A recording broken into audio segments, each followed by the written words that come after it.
हम कंट्रोल कर रहे हैं अपनी आक्रामकता में, नहीं तो लाठी लेके हमको तो लगता है कि कभी कभी कहे कि अरे विधायक की संसदी छोड़ो, लाठ लो और इनको बजाओ। पहले इतना छेचेंगे तुम लोग को, इतना छेचेंगे कहीं भाग नहीं पाओगे।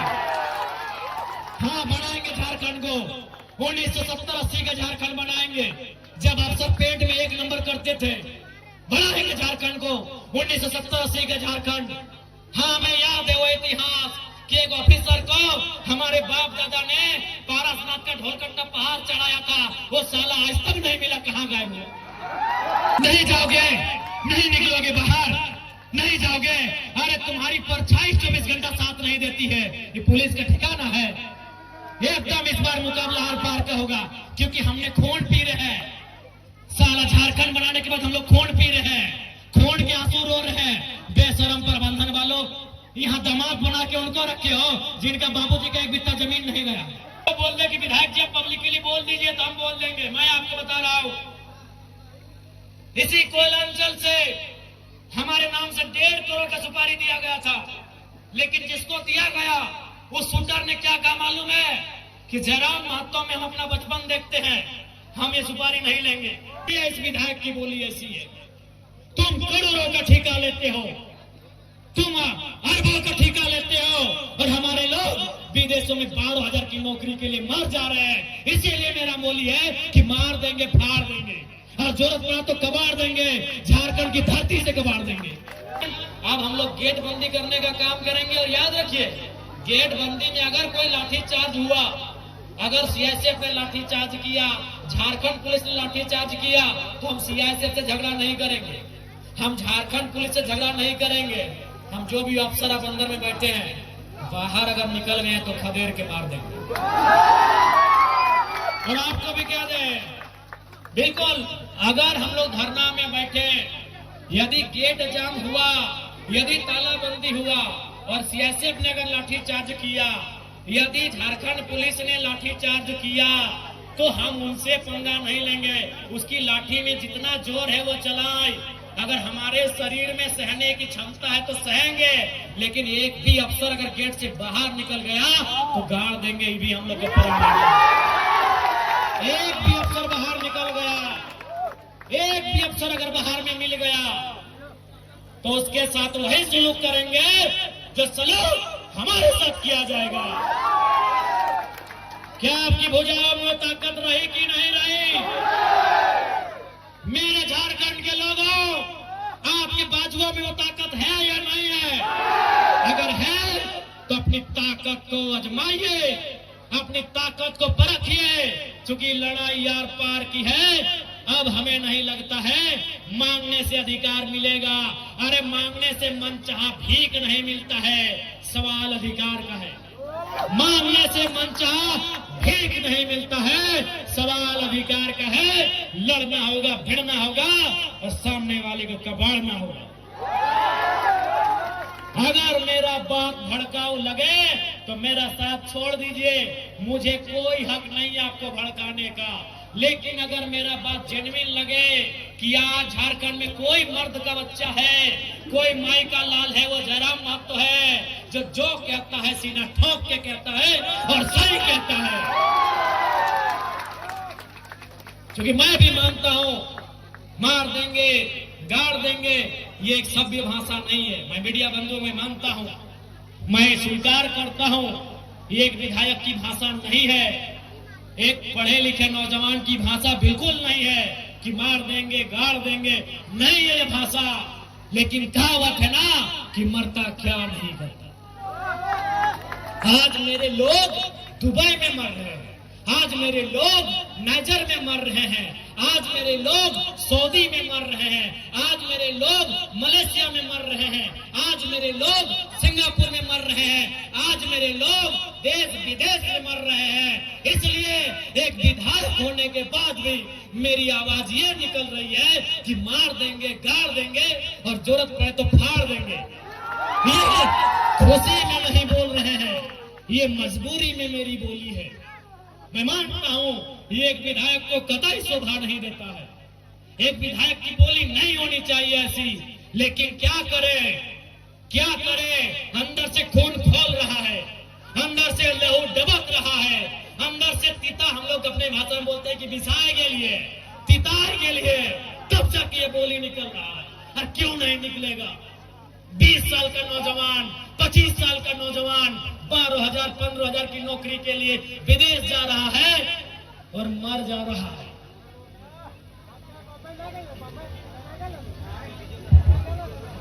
मर जा रहा है। 25 साल का नौजवान, जो 50 लड़के मरे विदेशों में और प्रदेशों में पिछले 9 महीना में, जो 50 भाई मर गए, उनकी उम्र 22 साल से 35 साल के बीच है। किसी का 4 महीना का बच्चा है। अरे कोई तो ऐसा है कि 4 महीना पहले शादी हुआ, एक भी बच्चा नहीं है, वो बेचारा विदेश में मर गया। इसलिए इस विधायक की बोली ऐसी है। तुम करोड़ों का ठेका लेते हो, तुम अरबों का ठेका लेते हो, और हमारे लोग विदेशों में 12,000 की नौकरी के लिए मर जा रहे हैं। इसीलिए मेरा बोली है कि मार देंगे, फाड़ देंगे, और जरूरत पड़ा तो कबाड़ देंगे, झारखंड की धरती से कबाड़ देंगे। क्योंकि तुम निर्दयी हो, तुम निर्दयी हो, तुम बेरहम हो। तुम्हें दिखाई नहीं देता है विस्थापितों का दर्द, तुम्हें सुनाई नहीं देता है छोटे छोटे बच्चों की चीख। तुम बेरहम हो। हम विधायक इसलिए गाली में कंट्रोल कर रहे हैं, नहीं तो आज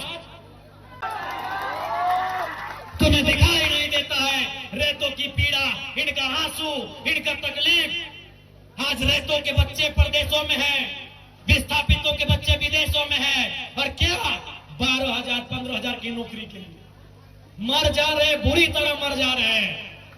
शरीर देखने लायक नहीं होता है जब वो आता है।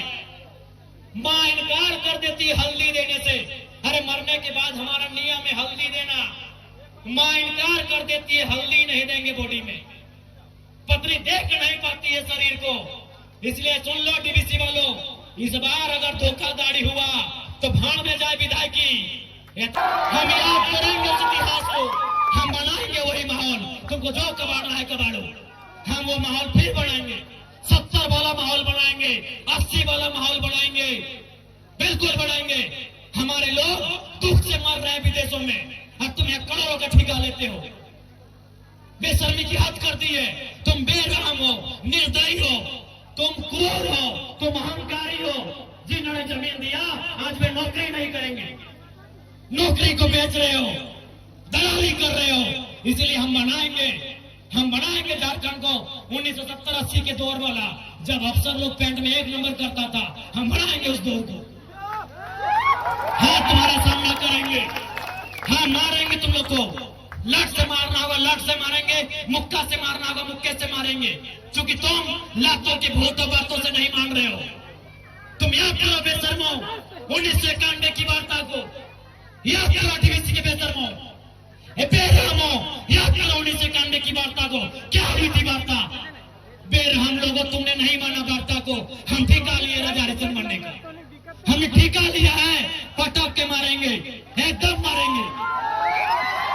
तुम्हारे बच्चे हमारे बच्चे क्या हैं? भिखमंगे। तुम्हारी बीबी अच्छी साड़ी पहनेगी, तुम्हारे बच्चे महंगे स्कूलों में जाएंगे, हर सालों हम भीख मांगेंगे। तुम गद्दार हो, तुम बेरहम हो, तुम घमंडी हो। तुमने नहीं माना है 1991 की वार्ता को, जो विनोद बाबू के नेतृत्व में हुआ था। तुमने नहीं माना है उस वार्ता को जो रेतों के नेतृत्व में हुआ था। आज 35 साल बीत गए, आज 35 साल बीतने को है उस वार्ता को। इसलिए अब हम भी राजा हरिश्चंद्र बनने का जिम्मा नहीं लिए हैं, हम भी बुद्ध बनने का ठेका नहीं लिए हैं। हम चंडाल बनना होगा, चंडाल बनेंगे और आपको इस पर सबक सिखाएंगे। देखते हैं कौन डीसी कितनी देर मदद करता है, देखते हैं कौन एसपी आपकी मदद करता है, अरे देखते हैं कौन थानेदार मदद करता है। नहीं जाओगे, नहीं निकलोगे बाहर, नहीं जाओगे। अरे तुम्हारी परछाई 24 घंटा साथ नहीं देती है, ये पुलिस का ठिकाना है। एकदम इस बार मुकाबला आर पार का होगा, क्योंकि हमने खून पी रहे हैं। साला झारखंड बनाने के बाद हम लोग खून पी रहे हैं, खून के आंसू रो रहे हैं। बेशरम प्रबंधन वालों, यहाँ दामाद बना के उनको रखे हो जिनका बाबूजी का 1 बित्ता जमीन नहीं गया। यहाँ दामाद उनको बना के रखे हो जिनका बाप का एक बित्ता जमीन नहीं गया है, जिनका जमीन गया, जिनका घर गया, जिनका परिवार उजड़ा, वह भीख मांगेंगे। इसलिए भीख नहीं मांगेंगे, अब अपना निवाला छीन के लेंगे। जरूरत पड़े तो गर्दन में अपने हलक के नीचे से छीन के निकालेंगे। और साफ ये हुक्कार है, साफ ये प्रबंधन को मेरा हुक्कार है और झारखंडी को भी ललकार है कि आओ सामने, जो प्रबंधन अनाकारी करता है उठाओ लटर बजा दो लड़के। हाँ कैसे नहीं मिलेगा? अरे तुम क्या सोचते हो झारखंड फ्री में मिला? जब झारखंड ऐसे नहीं मिला तो नौकरी ऐसे मिलेगा? मिलेगा ऐसे? झारखंड ऐसे मिला? कितने लोग मरे? अरे दुनिया छोड़ो, यहाँ बताओ कितने लोग मरे हैं?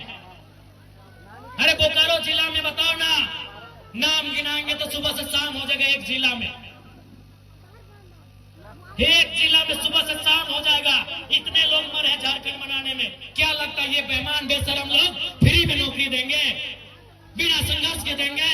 इसलिए और एक बात जान लो, आप भी जानते हैं सबसे ज्यादा संकट में कोई है तो जयराम महतो है, लेकिन उसके बावजूद वो अपनी जान हथेली में रख के आपके बीच आता है, ताकि मैं भी मानता हूं अगर आज हम लोग नहीं जागे तो हमारे पास एक इंच जमीन नहीं बचेगा, हम दर बदर की ठोकरें खाएंगे, हम बेघर हो जाएंगे। इसलिए तुम्हें इसलिए लड़ना है कि बाल बच्चों का भविष्य सुरक्षित हो सके। आपको क्या लगता है ये चर्चा नहीं करते हैं? ये चर्चा नहीं करते हैं कि जयराम महतो को रास्ते से हटा दिया जाए? मैं ये खुलासा कर रहा हूं और ये खुलासा मैं जिस दिन वो शूटर अगर वो बोल दे कि विधायक जी पब्लिकली बोल दीजिए तो हम बोल देंगे। मैं आपको बता रहा हूं, इसी कोयला अंचल से हमारे नाम से 1.5 करोड़ का सुपारी दिया गया था, लेकिन जिसको दिया गया उस शूटर ने क्या कहा मालूम है? कि जयराम महतो में हम अपना बचपन देखते हैं, हम ये सुपारी नहीं लेंगे। उसने अपने लोगों को मेरे पास भेजा और बोले कि जाकर उनको अलर्ट कर दीजिए, हम लोग सुपारी रिटर्न कर रहे हैं, लेकिन कोई दूसरा ले लेगा तो फिर हम लोग गारंटी नहीं लेंगे।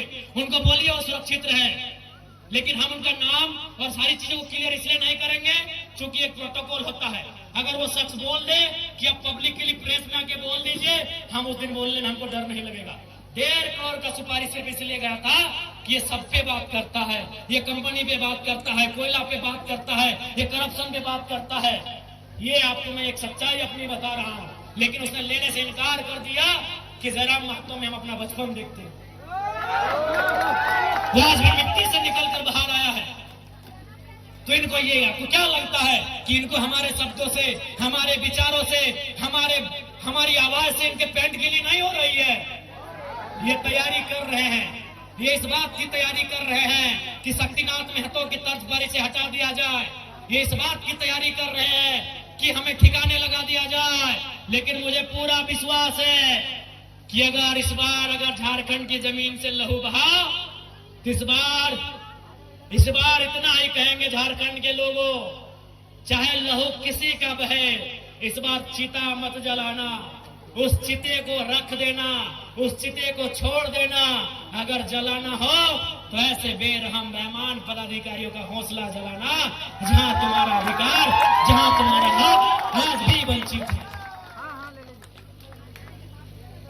ज्यादा समय नहीं लेंगे, जयराम महतो विस्थापन की लड़ाई लड़ने तैयार है, चाहे सड़क हो या सदन हो।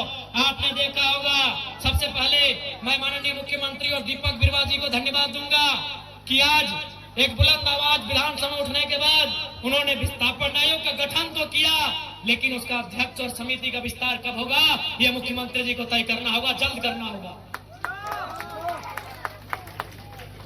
बिल्कुल ये आपकी ताकत थी, आपके वोट की ताकत थी कि आज जयराम महतो जब सदन में खड़ा होता है लोग थरथराते हैं कि इस बार ये कौन सा सवाल पूछेगा। लोग थरथराते हैं कि इस बार कौन सा सवाल पूछेगा। और अब हम इतना ही कहेंगे, कोयलांचल के विस्थापित रैयतों, मेरे भाइयों मेरी बहनों, लड़ाई हर एक तरीके से लड़नी होगी। आपको लड़ना भी है, आपको पढ़ना भी है और जानकारी भी रखना है। विनोद बाबू लड़े क्योंकि वह वकील थे, जयपाल सिंह मुंडा लड़े वो विदेश से पढ़ के आए थे। अरे भारत की आजादी को पढ़िए ना, Gandhi barrister, Nehru barrister, Patel barrister, Netaji Subhash Chandra Bose ICSE में टॉप करने वाले।